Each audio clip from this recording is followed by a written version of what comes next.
Time now for an in-depth look at the market news on this Monday, and for that I'm joined on the line by Dr. Jun-sok, Professor of Economics at the Catholic University of Korea. Professor Yang, good afternoon. Thanks for coming on today.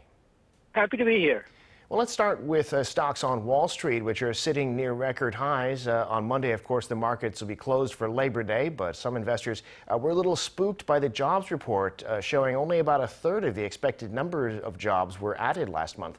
What's the story in the global markets? Right, that's basically the biggest news in the global market right now. The U.S. August unemployment report, which came out on Friday, the expectations were that the U.S. created about 720,000 jobs in August, but it turned out that there were only about 255,000 jobs created. So U.S. lost about 22 million jobs since the coronavirus began, but there had been a steady recovery in jobs, but it's still about 5.3 million jobs down from the pre-coronavirus levels. Now, Fed had indicated during the Jackson Hole meeting that if the job recovery proceeds on trend, then tapering would begin sometime this year. The market has interpreted that statement as saying announcement in September and reduction in actual purchases of bonds to begin in December. But because there has been such shock in the number of jobs created for August, now no one's really sure when the tapering will start. The lack of job growth is attributed to the spread of the Delta variant. Those who are working from home, the numbers grew, and job growth showed most softness in the leisure and hospitality industries. That's mostly face-to-face services. And another problem with the United States is that U.S. vaccination has slowed and perhaps even hit a wall. People in states who supported President Trump are now refusing to take vaccines, and they're taking ivermectin instead, which is a deworming medication for livestock as cure for COVID-19. So the vaccination seems to be hitting a wall as well.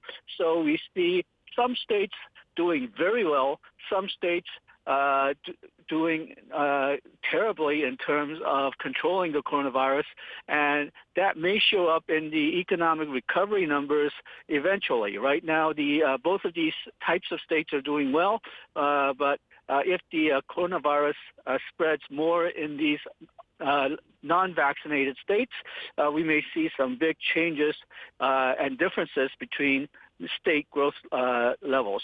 Perhaps reflecting that, but the stock market seems to have shrugged off the employment report somewhat, while S&P did fall on Friday by 0.2%, and S&P only fell by 0.03%, and NASDAQ actually gained 0.2% on Friday after the employment report. For the week, Dow fell by 0.2%, S&P gained by 0.6%, NASDAQ gained by 1.6%. In Europe, DAX, CAC, and FTSE all fell on Friday, but are gaining today in early trading. Asian markets, they rose last week overall. Shanghai and Hang Seng had slight declines on Friday, but Nikkei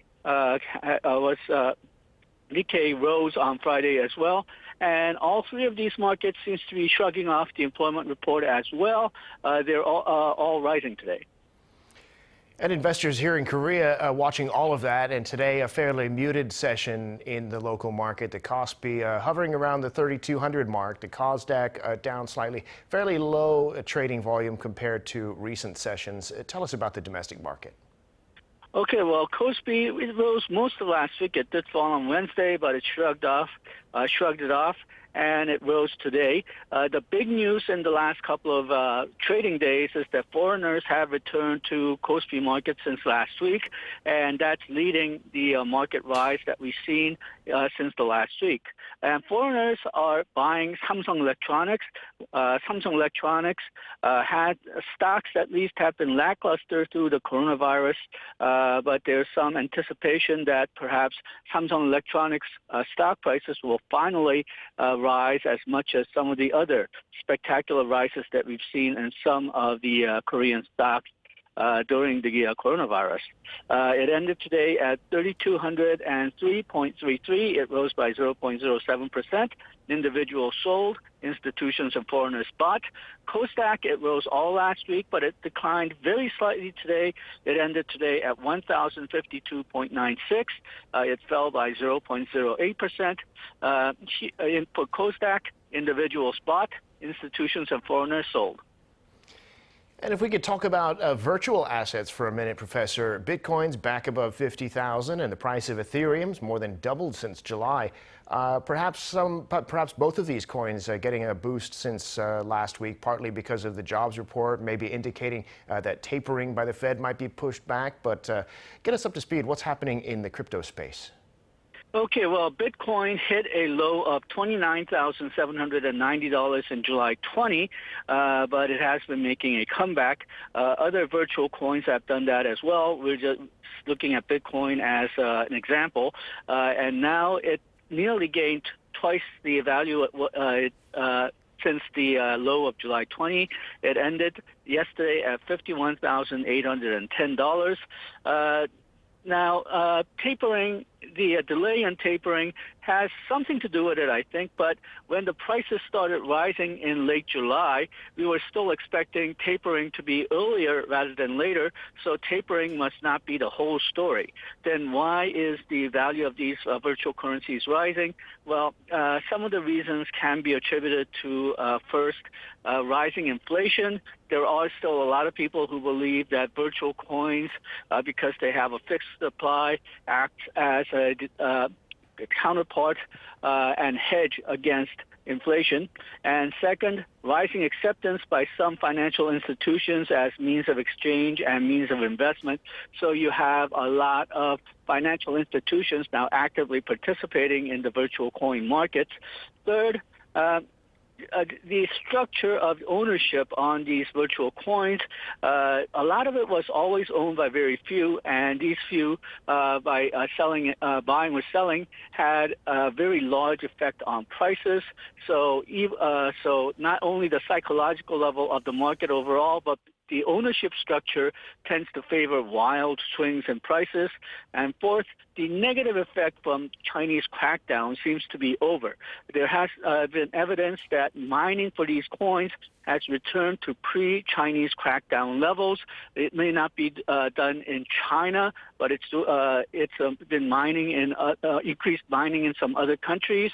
And paradoxically enough, these mining increase supply, but also increases confidence in the Bitcoins and other virtual coins. And there's been more diverse use of cryptocurrencies, not just Bitcoins, but other coins. Some companies are now set up as banks using cryptocurrency.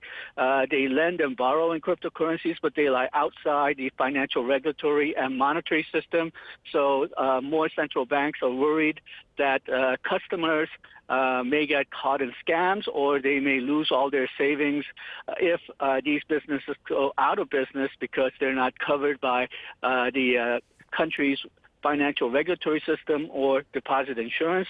There's been more use of so-called stable currencies whose value is tied to U.S. dollars by a fixed rate, and these at least are designed not to fluctuate in value as much as if you compare it to U.S. dollars, and that seems to be catching popularity as well. And this discussion on central bank digital coins, where central banks may issue digital coins, may be making digital coins overall, virtual money, more acceptable to regular people. And this week, Professor, we'll have September's report on the economy from the Korea Development Institute, also the ECB rate decision on Thursday, and of course waiting to see what happens when Wall Street reopens on Tuesday. Just briefly before we go, what's on your radar in the week ahead? Okay, for Korea this week, we have July international payments numbers, Bank of Korea Financial Market Trend Report, and Money and Credit Policy Report. And from Ministry of Economy and Finance, monthly government finance report. And for the United States, the August Producers Price Index, which may give us better idea on possible inflation, and U.S. oil reserve for August. All right, we'll be looking to hear your thoughts about all of that later in the week. Thank you, Professor, for sharing your insights with us today. We appreciate it. Thank you.